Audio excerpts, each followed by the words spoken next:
In my last video, I made an update to last year's Seattle cost of living video.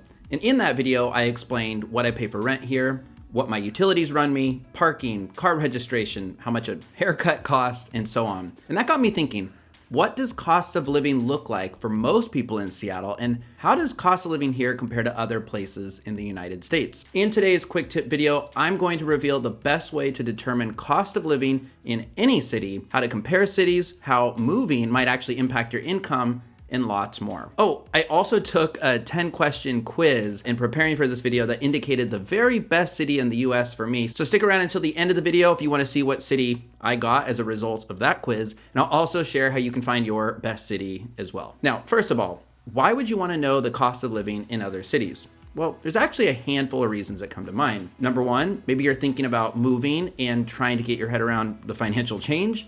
Number two, perhaps you're retiring soon and want to find a great long-term destination, preferably one that's warm and affordable.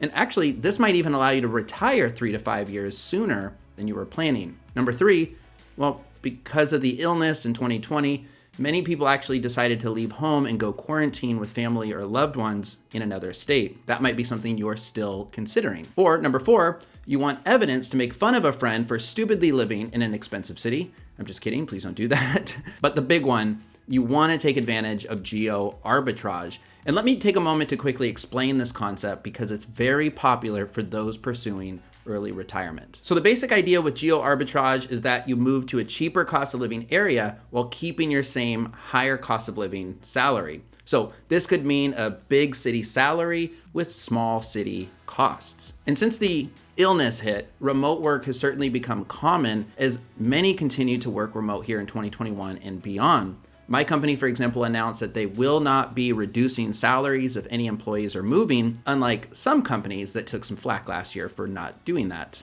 Looking at you, Facebook. Anyways, this is also something awesome to consider if you're an entrepreneur, for example, especially a digital one. So if you sell digital products, let's say books, information products, maybe you run a drop shipping business, you have a YouTube channel, you earn money from affiliate marketing and so on, you can obviously work anywhere. So geo arbitrage is how you might achieve true wealth and retire early, even if it's not a permanent forever move. On to how to determine cost of living in other cities, and it's actually via an online cost of living calculator. I tried about a dozen of these, so I'm going to reveal my 2 favorite calculators. Calculator number 1, the first one I'm going to share is by bestplaces.net. And right off the bat, I'm going to say there is one major semi-annoying con here. It's that they have a paid service that gets you, I don't know, thousands more data points, like cost of milk, whatever. But for $9.99 a month, it actually might be worth it for a month or two, especially if you're thinking about making a huge life change here by moving cities. And numbers in that case might mean everything. However, the free features certainly get the job done. And my favorite part when comparing 2 cities is it'll give you an expected wage change, key comparison highlights, and a head-to-head breakdown by category based on the cost of living index. Not only can you see the net increase or decrease you can expect by category, you can also see how each city stacks up compared to the US average. So the way the index here works is that 100 for each category would be the US average. So a cost of living index of 130 means that that city is going to cost you 30% more to live in than the average US city. In terms of wages, in looking at a Seattle to San Francisco move, because I myself have actually lived in both, to replace a $100,000 salary, you would need to earn nearly, it says, $150,000. That would be a good starting number to keep in mind, but I will say that you should err on the side of caution, and this is a point I'm going to make more clear when I talk about the second calculator. But otherwise, yes, these indexes to me, comparing the 2, feel right. Both cities are expensive, but San Fran is among the highest in the country. In fact, according to Investopedia, only New York is higher. And look at those home price differences, 92% more than Seattle. And the Seattle market is actually one of the fastest growing in the last few years, so that's saying something. It's interesting to see that utilities and healthcare are lower in Seattle than the US average. I'm sure if I paid the $9.99 whatever fee, I could tell you exactly why. But on to calculator number 2. The next cost of living calculator I want to recommend is by salary.com. And as you might imagine by the name of the website here, salary.com is actually more concerned with helping you understand how cost of living and salary might change for your exact position. First thing you're gonna wanna do is enter your job title. And I was impressed with the amount of auto-suggested titles there are here. Then your current salary, current city, and desired city. Now, once submitted, it's gonna let you know the cost of living change and the average job salary change. So that way you can really understand if you'll have more disposable income at the end of the day, which is pretty cool. So again, in my example, Seattle to San Francisco means a cost of living increase of roughly 37%, but a wage increase on average of just 14%. So on a $100,000 salary in Seattle, that change means that at the end of the year, I might have $22,000 less in disposable income. However, if I were to move to, let's say, Portland, Oregon instead, the cost of living actually goes down 13%, but salary might only go down 5%. So again, on that $100,000 salary, that means I could have just over $8,000 more money in my pocket to save, invest, or spend on, I don't know, video games and lattes. Please don't do that. If you scroll a little bit longer too on this website, it's gonna give you a few paragraphs about popular places, sports teams, things to do, and more, which I think is pretty cool. As cool as this calculator seemed on the surface though, take the salary change with a grain of salt because I entered 5 different job titles in my Seattle to San Francisco change, and it used the same salary average change for each job. So